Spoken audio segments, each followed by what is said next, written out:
अपने जब बोझ बन जाएं। सत्यानाश हो, अब क्या तोड़ दिया। मैं तो तंग आ गई हूँ ये रोज रोज की तोड़ा ताड़ी की आवाजों से। बहू, वो मैं बस एक कप चाय बनाने आया था, हाथ से कप छूटकर गिर गया। आपका बेटा कमाता रहे और आप नुकसान पर नुकसान करते रहो, यही आपकी आदत हो गई है। बाबूजी, वैसे भी राशन कोई मुफ्त का नहीं आता, ऊपर से गैस का कितना खर्चा होता है, कुछ पता भी है आपको।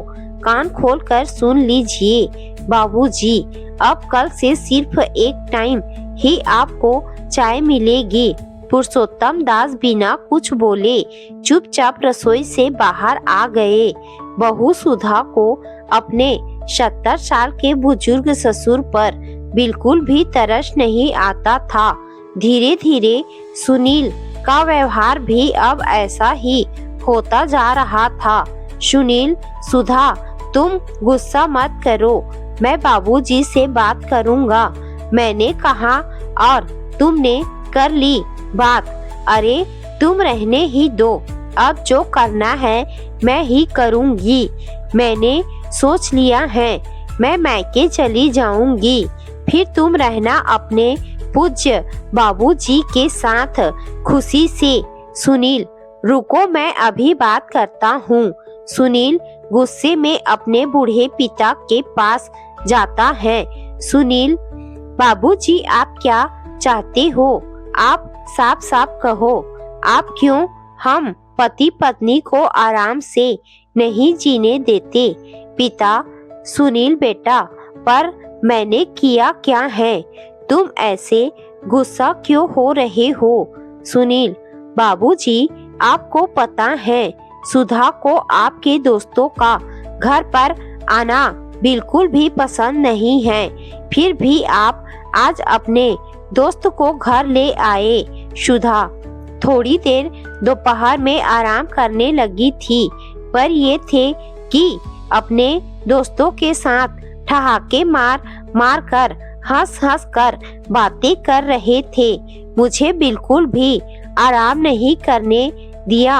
अरे ये रोज का ऐसा ही ड्रामा है इनका, बुढ़ापे में शठिया गए हैं तुम्हारे बाबूजी। सुनील, बाबूजी, आज के बाद आपका कोई दोस्त घर नहीं आएगा।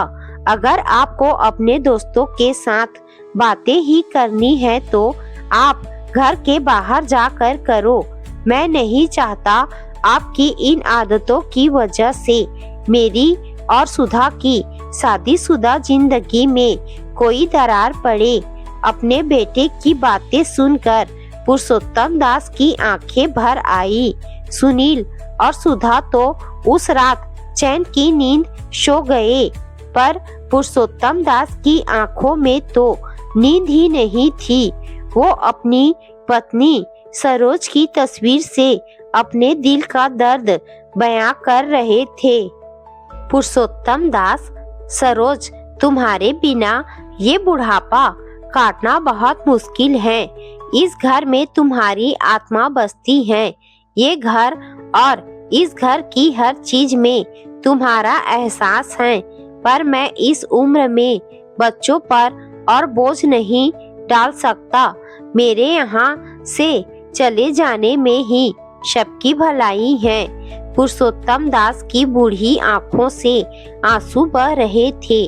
उन्होंने बैग में कुछ कपड़े और पत्नी की तस्वीर को रखा और चुपचाप सुबह होने से पहले घर छोड़कर चले गए। पुरुषोत्तम दास के जाने से सुधा बहुत खुश थी। सुधा, अरे तुम क्यों परेशान होते हो?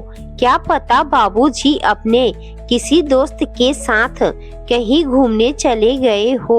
तुम टेंशन मत लो, आ जाएंगे। तुम अपने काम पर ध्यान दो। सुनील, हाँ, शायद तुम सही कह रही हो। वैसे भी मुझे बहुत काम है। मैं बाबूजी की चिंता करता रहा तो काम नहीं कर पाऊंगा। सुधा और सुनील ने पुरुषोत्तम दास के बारे में कहीं भी पूछताछ नहीं की। वो दोनों अपनी लाइफ में बिजी हो गए। शायद सुनील को भी पिता के बुढ़ापे से परेशानी होने लगी थी, इसीलिए सुनील ने भी पिता की कोई चिंता नहीं की। पुरुषोत्तम दास को घर से गए 10 महीने बीत चुके थे। सुनील और सुधा को नहीं पता था कि इतने लंबे समय से पुरुषोत्तम दास कहाँ है, और ना ही दोनों ने बूढ़े पिता की कोई खबर ली। सुधा माँ बनने वाली थी, उसका 9वां महीना चल रहा था। सुनील जरूरी काम से मुंबई गया हुआ था और 2 दिन बाद लौटने वाला था। बाजार से लौटते हुए अचानक सुधा की तबीयत बिगड़ जाती है और वो दर्द से छटपटाने लगती है। तभी एक बूढ़ा आदमी उसे सहारा देता है और उसे पास के अस्पताल लेकर जाता है। वह बूढ़ा आदमी कोई और नहीं बल्कि सुधा के ससुर यानी सुनील के पिता पुरुषोत्तम दास ही थे। डॉक्टर पुरुषोत्तम दास जी, आप इतने महीनों से हमारे अस्पताल में मरीजों की सेवा कर रहे हैं। आपने अपनी तनख्वाह कभी नहीं ली। आप हमेशा कहते थे कि इन पैसों को आप अपने बुढ़ापे के लिए जोड़ रहे हैं, पर आज आप इन महिला के ऑपरेशन के लिए अपने सारे पैसे लगा देना चाहते हैं। क्या आप इन्हें जानते हैं? इससे पहले कि पुरुषोत्तम दास जी कुछ कहते, सुधा दर्द में उन्हें पुकारने लगी। सुधा, बाबूजी, पिता, डॉक्टर साहब, ये मेरी बहू है। सुधा, आप मेरी जुड़ी हुई कमाई का एक एक पैसा मेरी बहू के ऑपरेशन पर लगा दीजिए। अगर कम पड़े तो मैं और मेहनत कर लूँगा, पर मेरी बहू और इसके बच्चे को कुछ नहीं होना चाहिए।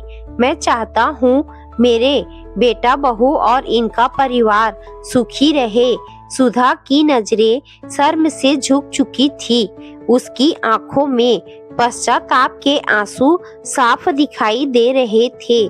कुछ घंटों बाद सुधा ने एक प्यारे से बेटे को जन्म दिया। सुधा ने सुनील को फोन पर सारी बात बताई। सुनील फूट फूट कर रोने लगा। सुधा और सुनील को अपनी गलती का एहसास था। दोनों ने पुरुषोत्तम दास से माफी मांगी और घर चलने को कहा। सुनील, बाबूजी, आपने मुझे गोद में खिलाया, उंगली पकड़कर चलना सिखाया।